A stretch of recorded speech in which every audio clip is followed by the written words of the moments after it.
Read the index card for me. She wore a suit, clothes that were. Who's this for? Read the index card. What the does that say? Why am I reading this? No, I'm not reading this. This is a whole bunch. At this point, we all know something's wrong with the education system. What if I told you schools are working exactly as they intended? Everywhere you look, you'll see headlines. Kids are having trouble reading, basic arithmetic, social media and technology has become so deeply woven into daily lives, which has affected our kids' soft skills, their communication, teamwork building, and conflict resolution, along with many more issues. This is all done by design. Follow me as we closely break down this complex system into three parts. 1. Focusing on the foundation of education. 2. The rise and explosion of social media and technology in the modern age. 3. Its effects on relationships, whether it be work-related, social, and even romantic.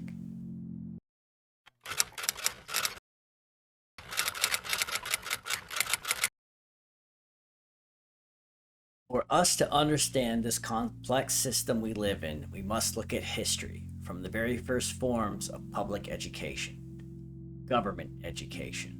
Let's be honest, public education is government education. We must make that distinction when looking through history to understand our modern system. The primary reason for state run education systems throughout history was for war fighting.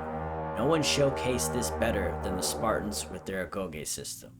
They stripped children from their families at age 7, subjecting them to brutal state-run training designed to create obedient warriors. Constant physical hardship, military drills, and deliberate starvation, the agoge systematically erased individual identity and replaced it with absolute loyalty to the state. By adulthood, these boys were not thinking citizens, they were weapons. The system worked perfectly for its purpose, which is precisely why we should recognize it when we see its echoes in modern education. As we fast forward nearly over 2 millennia, civilization shifted from survival, so did education. Not its methods, just its goal. We enter the early 20th century. John D. Rockefeller rose to dominance through the oil industry, amassing unprecedented wealth by consolidating companies, controlling markets with ruthless efficiency. He wasn't just a businessman, he was obsessed with order and control, seeing education as the perfect mechanism to shape society according to his vision. Rockefeller funded the General Board of Education in 1903. At this point, this was philanthropical and still not a government entity. But his goals were clear: create a standardized, centralized education system that would produce compliant workers for industrial America, not independent thinkers. Through his influence, Rockefeller essentially rewrote education to serve the corporate interest rather than human potential. His legacy isn't just oil, it's an education system designed to manufacture obedience. Jump to 1979. The Department of Education is born, officially rubber stamping J.D. Rockefeller's philosophy of education. Standardized tests, unified curriculum, increased emphasis on measurable outcomes. From the 80s to the early 2000s, the shift was seismic. No Child Left Behind cemented standardized testing as the backbone of American education. Today begins a new era, a new time in public education in our country. As of this hour, America's schools will be on a new path of reform and a new path of results. Our schools will have higher expectations. We believe every child can learn. Teachers were now evaluated solely on test performances. Funding followed test scores. Everything became binary, right or wrong, pass or fail. There was no room for nuance, no interpretation, or complexity. Abstract subjects like philosophy, critical thinking, and creative expression were systematically pushed aside because they couldn't be qualified or quantified. With research I've done, only about 10% of high schools have a philosophy class. So in return for federal dollars, we are asking states to design accountability systems to show parents and teachers whether or not children can read and write and add and subtract in grades 3 through 8. Education transformed from developing independent minds into machines designed to produce measurable outcomes. The system didn't just prioritize compliance anymore, it made everything else obsolete. I understand taking tests aren't fun. Too bad. We need to know in America. During the celebration of the No Child Left Behind Act, colleges were at their height of cultural promotion. College rankings emerged to create intense competition around prestigious institutions. Colleges are well aware that prospective applicants also study the annual U.S. News and World Report rankings, hoping their choice is at the top of the list. Well, you want the best for your child, right? And you want them to go to the highest ranked school that they possibly can. Parents and students started treating college selection like climbing a ladder. Going to a ranked school became more of a marker of success and a credential within a credential. And universities, desperate to climb those rankings themselves, started aggressively marketing, investing in fancy facilities, and competing for test scores and enrollment rates. It created a feedback loop, a loop where prestigious became self-reinforcing. Everyone wanted to go where everyone else was going. But that yardstick frustrates many college presidents. They say rankings are just status symbols, especially since the magazine asks them to evaluate other schools, the biggest factor in the U.S. News equation. That's the problem with it. It's like a beauty contest. And no person could know 260 schools well enough to rank them. Simultaneously, the earning gap between college graduates and high school graduates widened significantly. By the late 80s, a college degree meant earning roughly 40% more. This economic incentive, combined with expanding government-backed student loans, shifted the entire education system's mission. High schools gradually eliminated vocational and career prep programs, and by the mid-90s, they essentially became college preparatory factories rather than institutions serving multiple pathways. The test industry, particularly the SAT, reinforced this by positioning college administrations as a primary measuring of academic success. Essentially, the cultural narrative transformed from education leads to different paths to college is the only viable path to prosperity. Our focus is on colleges, failing on multiple fronts. Institutions are charging astronomical tuitions, leaving some graduates carrying nearly $200,000 in debt for degrees that don't lead to jobs.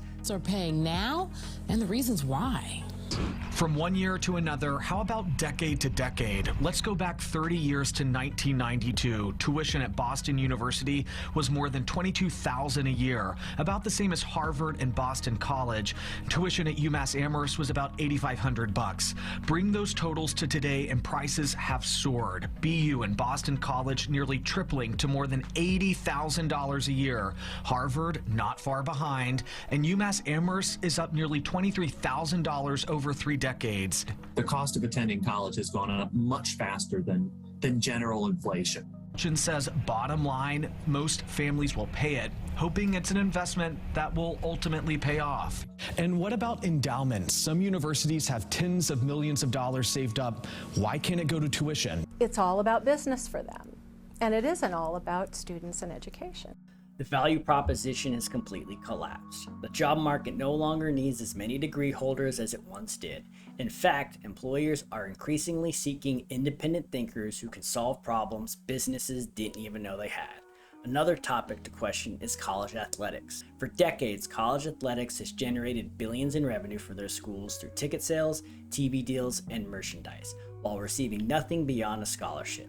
The NCAA operates essentially as a cartel, preventing athletes from profiting off their own name, image, or likeness.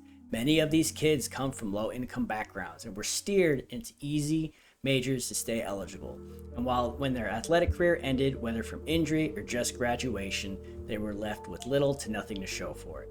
Schools got rich, the coaches got rich, and the athletes got a degree they were barely present enough to earn. NIL has changed some of that, but the fundamental power imbalance is still there. But then the question should be asked, Is this system for the student or for the athlete? What actually comes first? For schools, I know it's a huge revenue factor, a generator for schools if the sports can't be played. It's an incredibly big deal. Football, obviously a very important sport for most schools from a revenue aspect.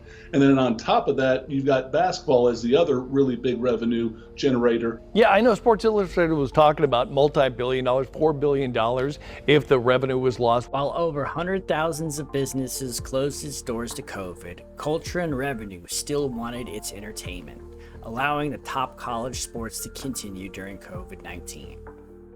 Beyond the financial exploitation, there's another layer to this that rarely gets talked about openly: the ideological capture. As we've discussed in this video, the Department of Education transformed schooling into a standardized test-taking machine focused on measurable outcomes. This created a binary way of thinking: right answer, wrong answer. And we have lost the ability to have nuanced, contextualized dialogue.